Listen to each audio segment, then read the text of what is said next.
Hello student, this is Aishwarya Sharma. हम पढ़ रहे हैं विषय गणित क्लास 7th का। आज हमारा टॉपिक है रेखा और कोण।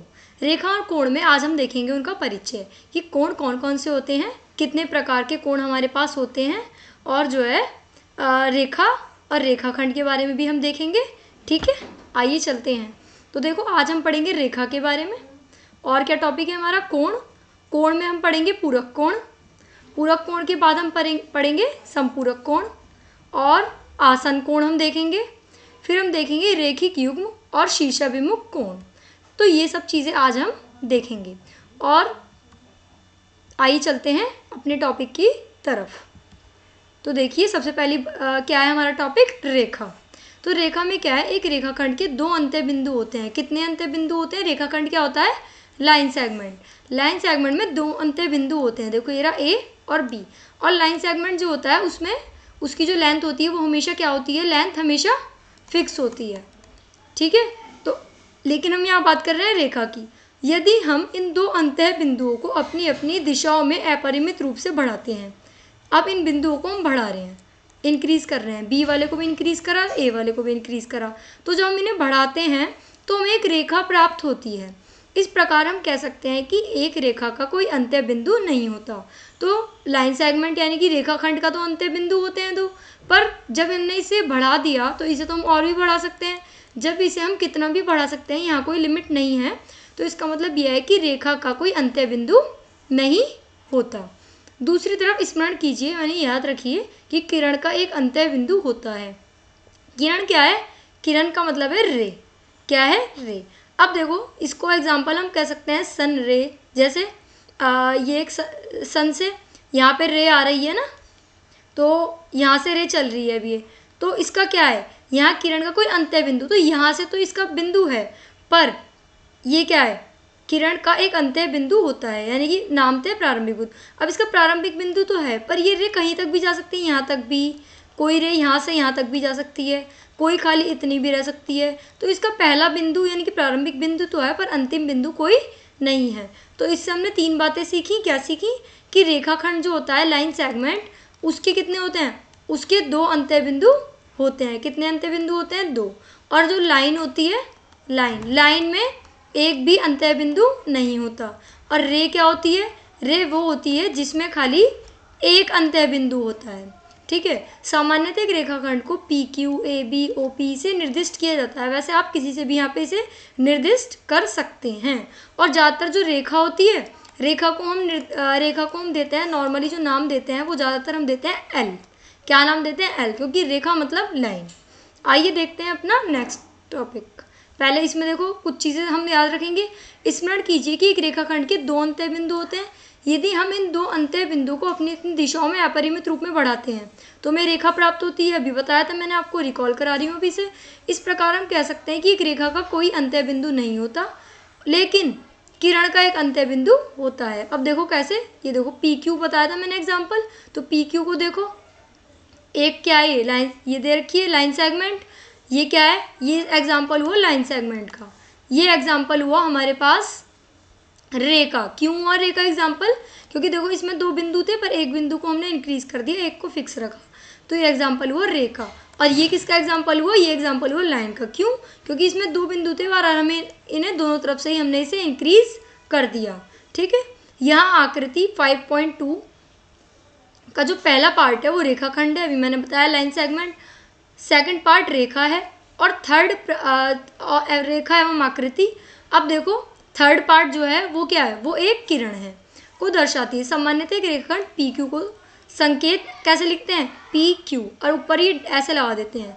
रेखा को कैसे लिखते हैं? रेखा में दोनों तरफ जो है, यहाँ से यहाँ एक एरो आ जाता है दोनों तरफ। और ये जो होती है रे में खाली एक तरफ एरो आता है, क्योंकि ये दर्शाता है कि एक पॉइंट इसका फिक्स है। पर लाइन सेगमेंट में एक भी एरो नहीं आता, क्योंकि इसके दोनों पॉइंट क्या होते हैं? फिक्स होते हैं। अपने दैनिक जीवन में रेखाखंड और किरणों के कुछ उदाहरण दीजिए और उनके बारे में अपने मित्रों से चर्चा कीजिए। अब हमारे पास है कोण, जिसे हम और क्या कहते हैं? एंगल। क्या कहते हैं? एंगल। तो देखो, जब दो रेखाएं अथवा रेखाखंड किसी बिंदु पर प्रतिच्छेद करें, ये एक रेखा ये रही, एक रेखा ये रही, तो किसी एक बिंदु पर प्रतिच्छेद करें तो इन कोणों का निर्माण होता है। तो यहाँ पे ये जो इनके बीच में जो रिलेशन आया, ये जो एंगल बना, ये हमें बताता है कि ये एक कोण है। अब कह रहे हैं रेखाखंड ए बी और बी सी, कोण ए बी सी का निर्माण करने के लिए एक दूसरे बिंदु को बी पर प्रतिच्छेद करते हैं। ये देखो ए बी एक लाइन है, बी सी एक लाइन है, तो ये ए बी सी का निर्माण करने के लिए बी पर क्या कर रहे हैं, प्रतिच्छेद कर रहे हैं। और रेखाखंड बी सी और ए सी, कोण ए सी बी का निर्माण करने के लिए, कोण ए सी बी यानी कि इस वाले एंगल का निर्माण करने के लिए ये सी को प्रतिच्छेद करते हैं। अब देखो एक बार और हम देखते हैं, रेखाएं रेखाखंडों के मिलने पर कोण निर्मित होते हैं। उपयुक्त आकृति 5.1 में कोणों को प्रदर्शित कीजिए। अब हमें क्या करना है, जब दो रेखाएं अथवा रेखाखंड किसी बिंदु पर प्रतिच्छेद करते हैं, देखो ये रहा, एक रेखा ये रही, एक रेखा ये रही, तो एक बिंदु पर ही क्या कर रहे हैं, प्रतिच्छेद, तो इन कोणों का निर्माण होता है। उदाहरणतः नीचे दी गई आकृतियों को देखिए। तो पहला वाला जो था एक्सप्लेनेशन वो इस वाली आकृति से संबंधित थी और दूसरी एक्सप्लेनेशन इस आकृति से संबंधित थी। यहाँ पे क्या हो रहा था, ए बी जो था, ए बी और बी सी प्रतिच्छेद कर रहे थे बी बिंदु पे, क्यों, क्योंकि बी का उन्हें निर्माण करना था, एंगल बी का। और यहाँ ए सी और बी सी प्रतिच्छेद कर रहे थे सी बिंदु पे, क्योंकि उन्हें एंगल सी का निर्माण करना था। अब आते हैं पूरक कोण। क्या होता है पूरक कोण, जब दो कोणों के मापों का योग 90 हो, क्या हो, 90, तो ये कोण पूरक कोण कहलाते हैं। पूरक कोण जिन्हें हम और क्या कह सकते हैं, पूरक कोण तो ये हो गया, और इसे हम और कह सकते हैं कॉम्प्लीमेंट्री एंगल। जब दो कोण पूरक होते हैं तो इनमें से प्रत्येक कोण दूसरे कोण का पूरक होता है, यानी कि एक कोण दूसरे को क्या करता है, कॉम्प्लीमेंट्री। उदाहरण के लिए 30 का कोण और 60 के कोण का पूरक है, अर्थात विलोमतः है। कुल मिला के बात यह है कि पूरक कोण वो होते हैं जहाँ पर दो एंगल का जो सम है वो हमारा क्या आना चाहिए, वो हमारा आना चाहिए 90 डिग्री। यानी कि एक एंगल अगर हमें ए दिया है, दूसरा एंगल बी है, जब हम इन दोनों का सम करें तो वो 90 आना चाहिए। ठीक है, इसे ही हम कहते हैं पूरक कोण या फिर कॉम्प्लीमेंट्री एंगल। अब देखो कैसे, ये क्या है, ये 30 डिग्री है और ये 60 डिग्री है। अब इनसे पूछा है कि क्या ये दोनों कोण पूरक कोण हैं, तो आप 30 को और 60 को ऐड करके देखिए। जब हम दोनों को ऐड करेंगे तो हमारा आंसर आएगा 90। तो 90 का मतलब हुआ कि ये दोनों क्या हैं, पूरक कोण हैं। अब इन्हें देखो, यहाँ पे ये है 35 और यहाँ है 65, तो क्या दोनों पूरक कोण हैं, तो देखो 35 डिग्री और ये क्या है 65 डिग्री। जरा इन्हें ऐड करो, 5 और 5 10 कि 0 कैरी 1 आ गए, 6 और 3 9 और 1 10 100। तो क्या ये पूरक कोण है, नहीं है। क्यों नहीं है, क्योंकि इनका जो सम है वो 90 डिग्री नहीं है। तो खाली ये दोनों कोण पूरक हैं और ये दोनों पूरक नहीं हैं। अगर यहाँ 25 होता तो ये पूरक हो सकते थे, या फिर यहाँ 55 होता तो ये पूरक हो सकते थे। अब हम देखते हैं संपूरक कोण। क्या होते हैं संपूरक कोण, संपूरक कोण जिसे हम सप्लीमेंट्री एंगल भी कहते हैं। अब देखो संपूरक कोण में होता है जब दो कोणों का योग 180 डिग्री हो, क्या हो, 180 डिग्री, तो वो कोण होते हैं संपूरक कोण, वो कोण कहलाते हैं। इन्हें हम सप्लीमेंट्री एंगल भी कहते हैं। अब देखो पहली आकृति देखो, इसमें क्या है 60 और 120। जब आप 60 और 120 का टोटल करोगे तो 0 6 और 2 8 और ये आ गया 1, तो 180। तो हाँ ये संपूरक कोण है। क्यों, और इसका रीज़न दोगे, क्योंकि जब हमने इन दोनों एंगल का सम करा तो वो था 180, और संपूरक कोण हमें यही क्वालिटी बताता है कि दोनों का सम 180 होना चाहिए। अब एक क्या है 68, दूसरा क्या है 112, है ना 112। तो 8 और 2 कितने होगा 10, 10 की 0 कैरी 1, 6 और 1 कितने होते हैं 7 और 1 8, और ये आ गया 120। एक बार और रीचेक करो कि क्या है ये 68 है ना, 68 में नॉर्मली अगर हम 12 प्लस करेंगे तो 80 ही आएगा, और 1 हमारा है ही। तो ये दोनों कोण भी संपूरक कोण हैं। तो समझ आया संपूरक कोण। अब हम देखते हैं आसन कोण। क्या होते हैं आसन कोण, देखो निम्नलिखित आकृतियों को देखिए। अब ये एक बुक दी हुई है, देखो एक बुक का पेपर ये है, एक ही है, तो देखो यहाँ से यहाँ एक एंगल बन रहा है, यहाँ से यहाँ एक एंगल बन रहा है, ठीक है ना। अब देखो ये एंगल इन दोनों की हेल्प से एक दूसरे से जुड़ा हुआ बन रहा है। इस लाइन, ये जो लाइन है ये इस वाले और इस वाले एंगल को अलग करती है। तो देखो जब आप एक पुस्तक को खोलते हैं तो यह उपयुक्त आकृति को यह दिखाई देता है कि ए और बी में हम कोणों को एक ऐसा युग्म मानते हैं जिसमें एक कोण दूसरे के साथ संलग्न है। संलग्न मतलब होता है जुड़ा हुआ। क्या है? जुड़ा हुआ। किसी प्रकार के इस स्टीयरिंग व्हील को देखिए, स्टीयरिंग व्हील है ना, इसे देखो। व्हील के केंद्र बिंदु पर 3 कोण पाए जाते हैं। केंद्र बिंदु पर 3 कोण, 1 2 3, 3 कोण हैं जिनमें से प्रत्येक कोण दूसरे के साथ संलग्न पाया जाता है। क्या पाया जाता है? संलग्न। ठीक है ना। तो देखो, दो शीर्ष ए और बी पर हम पाते हैं कि कोणों का एक युग्म दूसरे से संलग्न रखा गया है। क्या रखा गया है? कोणों का एक युग्म दूसरे से। ये कोण इस प्रकार है कि उनका एक उभयनिष्ठ शीर्ष हो। अब देखो, मैं एक एग्जांपल और ले लेती हूँ। जैसे हमने एक कोण बनाया, ये रहा, ठीक है ना। अब इसमें कह रहे हैं कि उनका एक उभयनिष्ठ शीर्ष हो। तो ये जो शीर्ष है उनका उभयनिष्ठ है, उनकी एक उभयनिष्ठ भुजा हो। तो देखो, ये भुजा दिख रही है, ये वाली, ये उभयनिष्ठ भुजा है इनकी। तो ये बात भी समझ आई। और इसमें क्या था? इसमें ये उभयनिष्ठ थी, कॉमन। उभयनिष्ठ मतलब कॉमन। इसमें देखो, ये दोनों एंगल है तो उनके बीच की उभयनिष्ठ ये है, ये दोनों एंगल है तो इनके बीच की उभयनिष्ठ ये है, ये दोनों एंगल है तो उनके बीच की उभयनिष्ठ ये है। और दो भुजाएं उभयनिष्ठ, जो भुजाएं उभयनिष्ठ नहीं है वे उभयनिष्ठ भुजा के साथ एक एक तरफ है।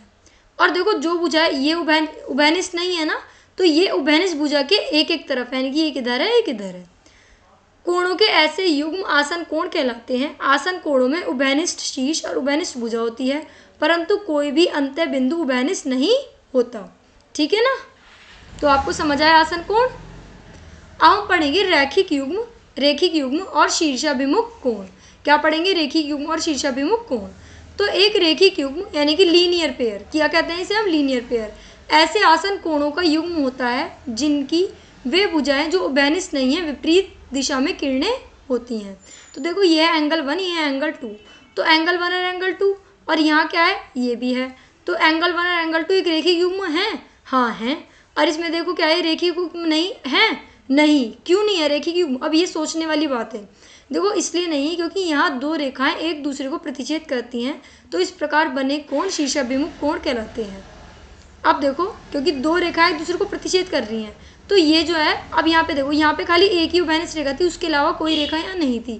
पर यहाँ देखो, यहाँ एक रेखा दी हुई है, तो जो एक दूसरे को प्रतिच्छेद करती हैं, इस पर बने कोण शीर्षाभिमुख कोण समान होते हैं। अब हम देखेंगे एग्जाम्पल नंबर 1। आकृति 5.18 में निम्नलिखित की पहचान कीजिए कि आसन कोणों के 5 युग्म बताने हैं इस वाली आकृति में, या फिर 3 रैखिक युग्म बताने हैं, या ऊर्ध्वाधर सम्मुख कोणों के 2 युग्म बताने हैं। तो देखो, आसन कोणों के कितने युग्म हैं हमारे पास? आसन कोणों के हैं 5 युग्म। कैसे? अब देखो, यहाँ आसन कोण के 5 युग्म बताने हैं ना पहले। तो देखो, AOE आसन कोण, ये रहा एक आसन कोण। फिर EOC, ये रहा एक आसन कोण। फिर अब कौन से आसन कोण है? COB, ठीक है, COB भी, या फिर EOC और COB, ये हो गया एक युग्म। फिर देखो, अब COB और BOD, COB और BOD हो गया एक आसन कोण का युग्म। ठीक है, COB और BOD आ गया ना, COB और BOD वाला। और क्या हो सकता है? AOD और AOE, AOD और AOB, ये भी हो सकता है। बाकी EOB और BOD, ये भी हो सकता है। आसन युग्म में बस आपको ये देखना है कि वो दो कोण जो एक ही उभयनिष्ठ रेखा से जा रहे हैं। अब देखो, 3 रैखिक युग्म बताने हैं। तो रैखिक युग्म क्या होते हैं? देखो, AOE, AOE, और क्या हो सकते हैं? EOB, ये पूरा कंप्लीट आना चाहिए ना। तो AOE और EOB, और क्या है? AOC और COB, ये रैखिक युग्म है। और क्या हो सकता है? COB और BOD, यानी कि अब एक बात बताओ, हमने यहाँ AOE ही लिया है, हमने EOC में क्यों रैखिक युग्म नहीं लिया? क्योंकि ये एक स्ट्रेट लाइन पर नहीं है, ये एक स्ट्रेट लाइन पर होनी चाहिए, ये आपको ध्यान रखना है। यहाँ से आता कोई स्ट्रेट लाइन नहीं बन रही। तो ऊर्ध्वाधर सम्मुख कोण कौन से होंगे? COB और AOD। अब देखो, COB यानी कि दिस वन, और कौन सा है? AOD, ये जस्ट इसके सामने होंगे, आपस में आमने सामने जो होंगे उन्हें कहेंगे। अब देखो, AOC और BOD, ये हो सकते हैं ऊर्ध्वाधर सम्मुख कोण। So what did we learn today? क्या सीखा हमने आज? हमने सीखा, एक तो हमने सीखा रेखा। रेखा में हमने क्या कहा था? रेखा में हमने कहा था कि एक ये लाइन सेगमेंट दिया हुआ है, इसको हम दोनों तरफ से इंक्रीज कर सकते हैं, उसे हम कहते हैं रेखा। रेखा में कोई भी अंत्य बिंदु नहीं होता। फिर हमने क्या देखा था, रेखाखंड। रेखाखंड में क्या था भाई, रेखाखंड में था कि इसके दो अंत्य बिंदु होते हैं। रेखा को हम कैसे डिनोट करते हैं, जैसे अब रेखा है ए बी, तो उसे हम डिनोट करेंगे, यहाँ नाम दो ए, ये दो बी, तो इसे हम डिनोट करेंगे ऐसे, ठीक है। रेखाखंड क्या है, ये सी डी, तो इसे हम डिनोट करेंगे सी डी और खाली ये। और अगर रे आती, रे माने किरण, किरण को हम कैसे डिनोट करेंगे, किरण क्या होती है, जिसका एक ही अंत्य बिंदु होता है, यानी कि प्रारंभिक बिंदु होता है और नहीं होता, तो इसे हम डिनोट करते हैं, जैसे इसे नाम दो ए ई, तो इसे हम डिनोट करेंगे ए ई और कुछ इस तरीके के साइन के साथ, ए की तरफ एरो। फिर हमने पढ़े थे कोण, क्या पढ़े थे, कोण। कोण में हमने क्या पढ़ा, कोण में हमने पढ़ा एक तो होता है पूरक कोण। पूरक कोण जिसे मैंने आपको बताया था कि इसे कॉम्प्लीमेंट्री एंगल भी कहते हैं। इसमें ये होता है कि एंगल 1 और एंगल 2 इन दोनों का सम आना चाहिए, क्या आना चाहिए, 90 डिग्री। जैसे एक एंगल 60 है तो उसका कॉम्प्लीमेंट्री क्या होगा, 30। क्यों, 60 और 30 का सम ये है। एक एंगल 55 है तो इसका कॉम्प्लीमेंट्री होगा 35, क्योंकि 50 और 35 को जब आप ऐड करोगे तो आपका आंसर आएगा 90। फिर हमने पढ़ा था समपूरक कोण, क्या पढ़े थे, समपूरक कोण। समपूरक कोण में क्या होता है, समपूरक कोण में होता है एंगल 1 और एंगल 2 जो है ये, इनका योग होना चाहिए 180 डिग्री। जैसे एग्जाम्पल इसका ले सकते हैं कि एक एंगल 60 है तो दूसरा होगा 120, क्यों, क्योंकि 60 और 120 को ऐड करोगे तो 180 आएगा। एक एंगल 30 है तो दूसरा होगा 150, क्या होगा, 150, क्योंकि 30 डिग्री और 150 डिग्री को ऐड करेंगे तो 180 डिग्री आएगा, और इसे हम सप्लीमेंट्री एंगल भी कहते हैं, ठीक है। और हमने क्या पढ़ा था, और हमने पढ़े थे रेखिक युग्म, हमने पढ़ा था, है ना। और हमने पढ़े थे ऊर्ध्वाधर एंगल, ऊर्ध्वाधर सम्मुख कोण कौन से होते हैं, जैसे एक लाइन जा रही है ए बी और इसे दो सी डी, और ये जो इनका इंटरसेक्टिंग पॉइंट है, प्रतिच्छेदी बिंदु, इसे हम कहेंगे ओ। तो इसे बताना है कि ऊर्ध्वाधर कोण कौन से हैं, तो एंगल ए ओ बी ऊर्ध्वाधर सम्मुख कोण होगा सी, एंगल सी ओ डी के, यानी कि ये वाला और ये वाला एंगल आपस में क्या होंगे, क्या होंगे, ऊर्ध्वाधर सम्मुख कोण। और ये 30 है तो ये भी हमारा क्या होगा, 30 होगा। अब देखो और क्या, और कोई भी इसमें ऊर्ध्वाधर सम्मुख हो सकता है, हाँ, तो सी ओ ए ये होगा एंगल बी ओ डी के, किसके होगा, बी ओ डी के, ठीक है। तो अब हम मिलते हैं नेक्स्ट क्लास में, तब तक के लिए थैंक यू।